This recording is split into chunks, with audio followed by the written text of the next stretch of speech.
А между тем на днях во Владивостоке завершился 4-й Восточный экономический форум, основной темой которого было «Дальний Восток, расширяя границы возможностей». Более подробно об этом форуме нам сегодня расскажет Гаврил Кириллин, исполняющий обязанности министра по внешним связям и делам народов Якутии, и Айталина Божидонова, главный специалист Департамента формирования бизнес-климата и внедрения инноваций Министерства предпринимательства, торговли и туризма нашей республики. Доброе утро. Скажите, пожалуйста, вот какие инвестиционные проекты Якутия представила на этом форуме? Доброе утро, Владимир. Доброе утро, уважаемые телезрители. На 4-м Восточном экономическом форуме, который прошел у нас с 11 по 13 сентября в этом году, буквально на прошлой неделе, Республика Саха-Якутия представила более 40 инвестиционных проектов, которые затрагивают такие сферы, как ЖКХ, энергетика, строительство, транспорт, экология, сельское хозяйство, здравоохранение и так далее. Наши проекты были представлены не только на павильоне Республики Саха-Якутия, который был организован в рамках улицы Дальнего Востока на Восточном форуме, но и на стендах федеральных органов исполнительных органов исполнительной власти. И конкретно мы по всем проектам провели очень много переговоров. Конкретно были заключены много очень соглашений именно по реализации этих наших инвестиционных проектов. Вот расскажите поподробнее о соглашениях, какие были заключены соглашения и какие из них вообще перспективные для нашей республики? На полях между правительством республики и нашим партнером было заключено более 30 соглашений. Соглашения, которые предусматривают реализацию наших крупных инвестиционных проектов. В частности, был подписан меморандум о взаимодействии в сфере реализации проекта по строительству моста через реку Лена. Также с Дальневосточной энергетической управляющей компанией также было заключено соглашение, которое предусматривает развитие энергосистемы юридической группы УЛУСов. С Японским банком международного сотрудничества также было заключено соглашение по реализации инфраструктурных проектов в Республике Саха-Якутия. И было заключено также из таких более значимых соглашений, это соглашение с инноваций по реализации высокотехнологичных проектов нашей республики.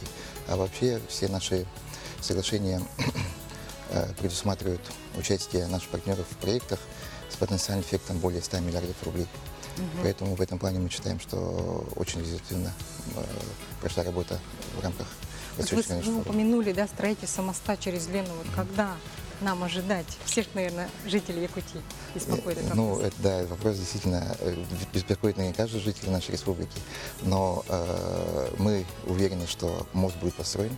И я думаю, это будет в самом ближайшем будущем.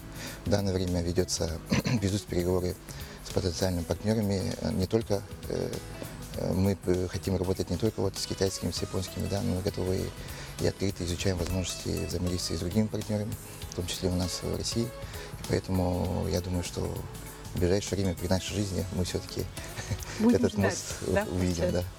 Я знаю, что на этом форуме наш павильон был оформлен в виде головы мамонта. Скажите, Айталина, вы, наверное, знаете, почему? Мамонт является одним из главных символов Якутии. Это, во-первых. Во-вторых, сейчас возрос в мире очень интерес к теме мамонтовой фауны в целом. Также вся концепция у нас основана в сочетании холода, вечной мерзлоты и тепла якутского гостеприимства, так скажем. Что больше всего вообще привлекло гостей, участников форума в нашем павильоне?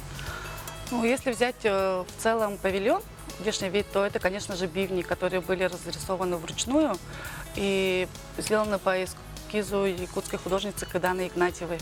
А также в этом году было очень много активностей. Это и мастер-классы ювелира, гранчика, костореза. Также была разработка учеников детского технопарка «Кванториум», которые сделали в дополненной реальности прогулку по городу Якутска 18 века. И международный турнир по масс-рестлингу, можно сказать, который собрал очень много зрителей и вызвал такой интерес. Ажиотаж. Да, ажиотаж. А кто победил, интересно, в этом турнире по масс-рестлингу? Победил у нас... Не помните, да? Участников было много, было 26 стран участниц.